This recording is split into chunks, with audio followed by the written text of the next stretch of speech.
नमस्कार, जनवार्तामध्ये आपल्या सर्वांचं स्वागत। सर्वात प्रथम पाहूयात ठळक बातम्या।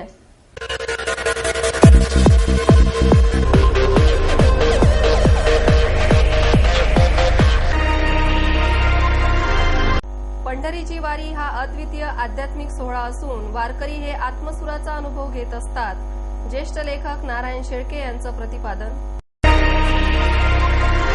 शहरातील विविध सामाजिक संस्थांच्या वतीने 25 नोव्हेंबर पासून महिलांसाठी सुरक्षित पुणे अभियान राबविण्यात येणार।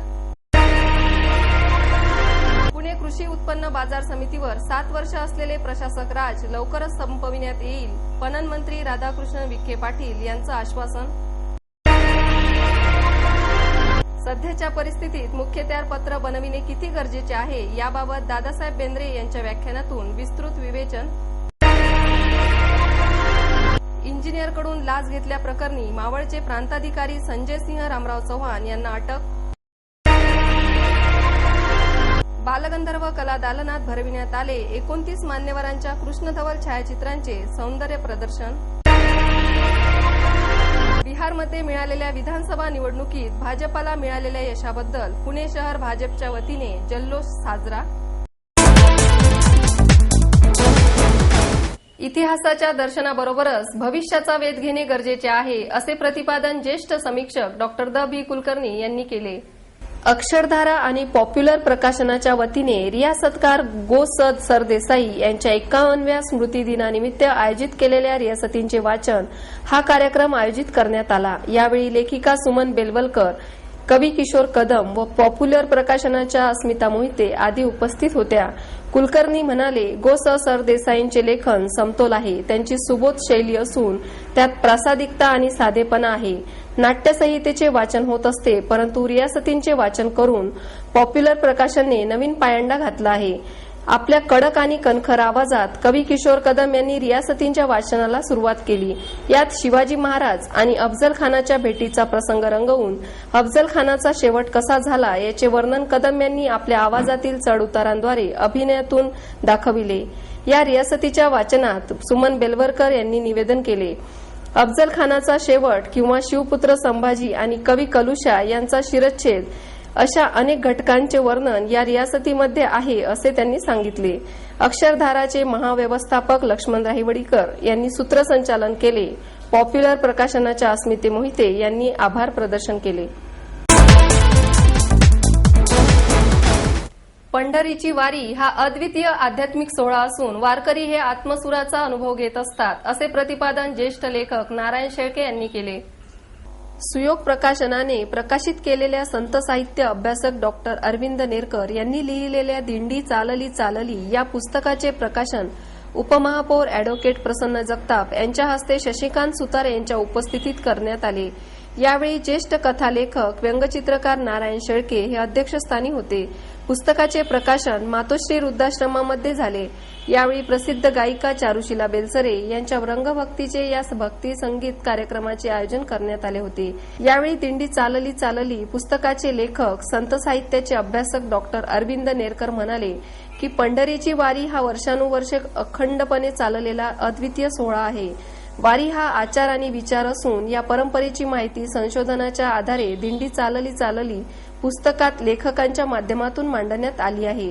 यावेळी उपमहापौर प्रसन्न जगताप व शशिकांत सुतार यांचीही भाषणे झाली।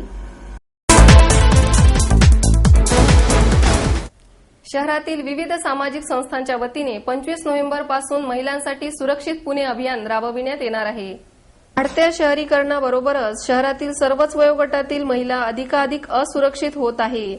आर्थिकदृष्ट्या शहरातील महिला दिवसेंदिवस स्वतंत्र होत असल्या तरी त्यांच्यावरील अत्याचार, बलात्कार आणि मारहाणीचे प्रमाणही मोठ्या प्रमाणावर वाढत आहे। स्त्रियांमध्ये स्वतःच्या वैयक्तिक आणि सामाजिक सुरक्षितेसंदर्भात जागरूकता निर्माण करण्यासाठी हे अभियान राबविण्यात येणार आहे, अशी माहिती अभियानाच्या प्रमुख संयोजिका अलका पावनगडकर यांनी पत्रकार परिषदेत दिली। या अभियानाअंतर्गत पहिला परिसंवाद कार्यक्रम येत्या शनिवारी पुणे स्टेशन येथील डॉक्टर बाबासाहेब आंबेडकर भवनात होणार आहे। पीएमपीएलची सेवा आणि महिला प्रवासी या विषयावर हा परिसंवाद होणार आहे। समाजाच्या विविध स्तरांपर्यंत जनजागृती करण्यासाठी पोलीस आणि राज्यकर्त्यांचीही मदत घेण्यात येणार आहे। शाळा, महाविद्यालय आणि वृद्धाश्रमांमध्ये मनोरंजनाचे कार्यक्रम, व्याख्याने, परिसंवाद, भाषणे, सभा, रॅली आणि निबंध स्पर्धांद्वारे या अभियानात जनजागृती करण्यात येणार आहे.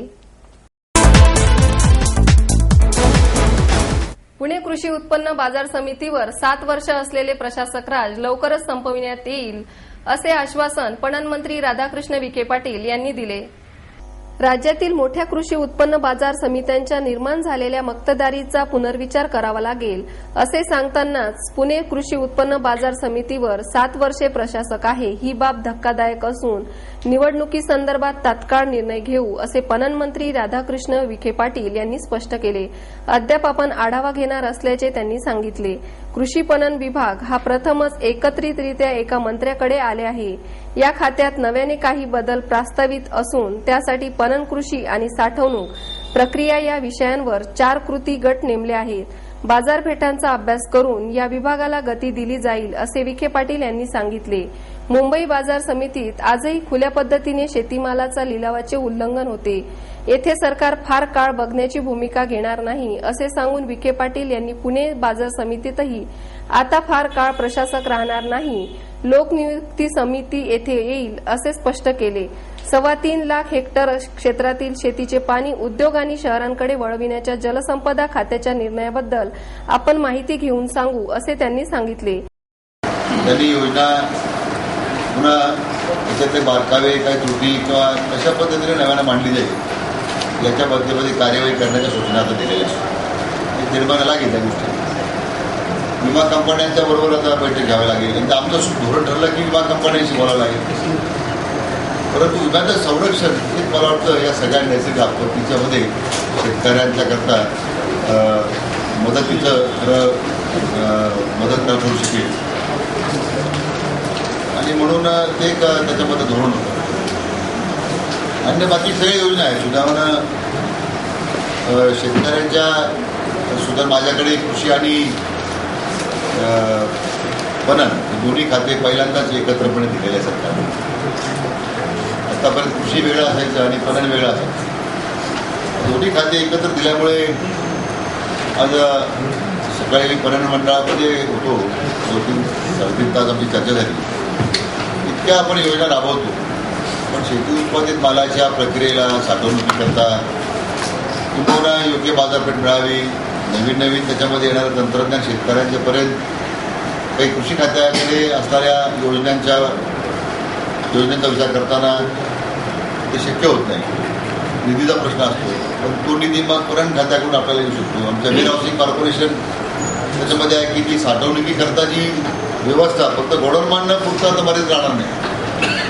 त्याच्यामध्ये कोल्ड स्टोरेज चेन आहेत किंवा त्याच्या भौगोलिक दृष्टीनं त्या भागाच्या शेतीमालाचे उत्पादन आधारित काही साठवणूक क्षमता त्या दर्जाची करता येईल का म्हणून वेअर हाऊसिंग कॉर्पोरेशन त्याच्यामध्ये आपल्याला उपयोग करता येईल.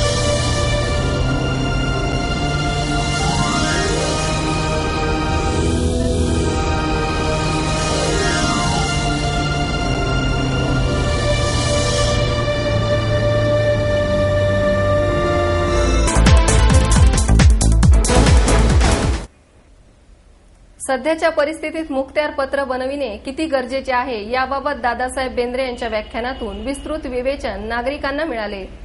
पुणे शहर काँग्रेस ज्येष्ठ नागरिक संघातर्फे मुख्यत्यार पत्र या विषयावर नामवंत वकील MP उर्फ दादासाहेब बेंद्रे यांचे व्याख्यान संपन्न झाले. ज्येष्ठ नागरिकांना हे पत्र सध्याच्या परिस्थितीत करणे कसे गरजेचे आहे त्याबाबत बारीक सारीक तरतुदी, समज, गैरसमज याबद्दल त्यांनी विस्तृत विवेचन केले. तुम्ही रोज मुख्यत्यार पत्र करू शकता. शेवटचे मुख्यत्यार पत्र अंमलात येते त्यावर किती साक्षीदार लागतात, रजिस्टर करणे व डॉक्टरांचा शेरा घेणे कसे इष्ट आहे इत्यादी सविस्तर विवेचन केले. त्यानंतर विचारलेल्या प्रश्नांनाही खुलासेवार समाधानकारक उत्तरे दिली. अॅडव्होकेट बेंद्रे येथे दर शनिवारी 11 ते 1 या वेळेत मोफत कायदा सल्ला देणार आहे. यावेळी सुलभा भोंडवे, अॅडव्होकेट बाबासाहेब बानखेले, अनुराधा गोडबोले, ना वायंगणकर, प्राध्यापक तुकाराम पाटील, श्रीराम शिंदे, द.स. पोळेकर, वसंत खेडकर सह मोठ्या संख्येने ज्येष्ठ नागरिक उपस्थित होते. इंजिनियरकडून 75,000 रुपयांची लाच घेतल्याप्रकरणी मावळचे प्रांताधिकारी संजय सिंह चव्हाण यांना अटक करण्यात आली. नगर रस्त्यावर शिरूरजवळ पेट्रोल पंप सुरू करण्यासाठी जागेचे ना हरकत प्रमाणपत्र देण्यासाठी इंजिनियरकडून 75,000ची लाच घेतल्याप्रकरणी मावळचे प्रांताधिकारी संजय सिंह रामराव चव्हाण वय 44 राहणार पौड रोड आणि अव्वल कारकून सुहास रमेश सोमा वय 46 राहणार काळेपडळ यांना लाचलुचपत प्रतिबंधक विभागाच्या पथकांकडून मंगळवारी दुपारी अटक करण्यात आली. या संदर्भात दत्तात्रय गुलाबराव फलके वय 45 राहणार पिंपळसुटी यांनी लाचलुचपत विभागाकडे सोमवारी तक्रार दिली होती. पुणे विभागाचे अधीक्षक विश्वास पांढरे यांनी पत्रकार परिषदेत दिलेल्या माहितीनुसार फलके इंजिनियर असून त्यांची नगर रस्त्यावर शिरूरजवळ 40 गुंठे जागा आहे. त्यावर फलके यांना पेट्रोल पंप सुरू करावायचा असल्याने त्यांनी मावळ प्रांत कार्यालयात NA साठी अर्ज केला होता. ना हरकत प्रमाणपत्र देण्यासाठी मावळ प्रांताधिकारी चव्हाण यांनी फलके यांच्याकडे 1 लाख रुपयांच्या लाचेची मागणी केली. तडजोडी अंती 75,000वर ना हरकत प्रमाणपत्र व इतर 3 पत्र देण्यास चव्हाणांनी होकार दिला. दरम्यान फलके यांनी सोमवारी लाचलुचपत विभागाकडे तक्रार दिली. तक्रारीची खातरजमा करून पथकाने मंगळवारी दुपारी नवीन प्रशासकीय इमारतीत दुसऱ्या मजल्यावरील प्रांत कार्यालयात सापळा रचला. फलके दुपारी 75,000 रुपये घेऊन प्रांत कार्यालयात गेले असता तब्बल 3 तासानंतर अव्वल कारकून सोमा यांनी प्रांताधिकारी चव्हाण यांच्या सांगण्यावरून फलके यांच्याकडून 75,000 रुपये घेऊन ड्रॉवरमध्ये ठेवले होते. त्यावेळी लाचलुचपत विभागाच्या पथकाने पंचासमक्ष सोमाला अटक केली. प्रांताधिकारी चव्हाण एका बैठकीत शिक्रापूर येथे गेले होते. लाचलुचपत विभागाच्या दुसऱ्या पथकाने त्यांना शिक्रापूर येथून अटक केली. चव्हाण यांची मावळचे प्रांताधिकारी म्हणून काम करण्याची ही दुसरी वेळ आहे. रात्री उशिरा चव्हाण यांच्या घराचा सर्च घेण्याचे काम सुरू होईल असे अधीक्षक विश्वास पांढरे यांनी सांगितले. अव्वल कारकून सुहास सोमा यांना 75,000 रुपये घेताना पण अटक करण्यात केलेली आहे आणि या मागणीमध्ये प्रांताधिकारी संजय चव्हाण यांनी मागणी केल्याचं आमच्या सापळा कारवाईमध्ये लक्षात आल्यावरून त्यांना सुद्धा या गुन्ह्याच्या कामी ताब्यात घेण्यात आलेले. पुढची कायदेशीर कारवाई चालू आहे. अनेक मान्यवरांच्या कृष्णधवल छायाचित्रांचे सौंदर्य प्रदर्शन बालगंधर्व कला दालनात भरविण्यात आले आहे. या सौंदर्य छायाचित्रांच्या प्रदर्शनात 1902 ते 1970 सालापर्यंतच्या 29 मान्यवरांच्या कृष्णधवल छायाचित्रांचा समावेश आहे. ज्येष्ठ क्रिकेटपटू चंदू बोर्डे, वीणा देव यांच्यासह अनेक मान्यवरांनी हे प्रदर्शन पाहण्यासाठी हजेरी लावली. आचार्य अत्रे, ब्रिटिशांचे नादुरुस्त झालेले विमान यांच्यापासून ते मराठी अभिनेते सूर्यकांत मांढरे यांच्या छायाचित्रांचा या प्रदर्शनात समावेश आहे. छायाचित्राच्या इतिहासातील एक मौल्य ठेवा या प्रदर्शनाच्या रूपाने रसिकांसमोर ठेवण्यात आले आहे. सुमारे 200 छायाचित्र या प्रदर्शनात मांडण्यात आलेले आहे. त्यामध्ये स्वातंत्र्यपूर्व काळातील स्वातंत्र्य सेनानी, ज्येष्ठ चित्रपट व नाट्य कलावंत, जुन्या वस्तू, निसर्गचित्रे, दुर्ग, व्यक्तिचित्रे अशा छायाचित्रांचा समावेश आहे. ही सर्व छायाचित्रे कृष्णधवल आहेत. कैलासवासी सूर्यकांत मांढरे, कैलासवासी रमाकांत पेटकर, कैलासवासी WN भट यांनी स्वतः टिपलेल्या आणि त्यांनी संग्रहित केलेली छायाचित्रांचा या प्रदर्शनात समावेश आहे. याबरोबरच कैलासवासी डॉक्टर SV भावे, कैलासवासी गोनी दांडेकर, डॉक्टर कानिटकर यांनी टिपलेली जुनी दुर्मिळ छायाचित्रेही रसिकांना या प्रदर्शनात पाहायला मिळत आहे. हे प्रदर्शन 26 नोव्हेंबरपर्यंत बालगंधर्व कला दालनात सकाळी 9 ते सायंकाळी 9 या वेळेत आयोजित करण्यात आलेले आहे.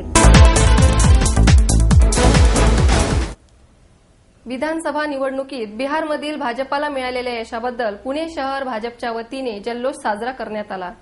बिहार विधानसभेत भाजप आणि बिहारचे मुख्यमंत्री नितीश कुमार यांच्या जनता दल युनायटेडने 200 पेक्षा जास्त जागांवर विजय मिळविला.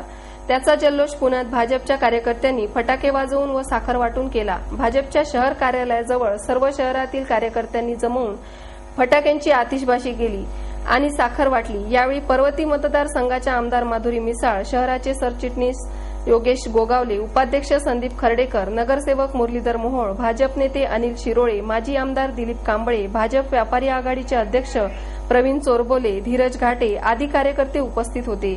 यावेळी बोलताना आमदार मिसाळ म्हणाल्या, बिहारच्या विजयाने कार्यकर्त्यांमध्ये जोश संचारला आहे.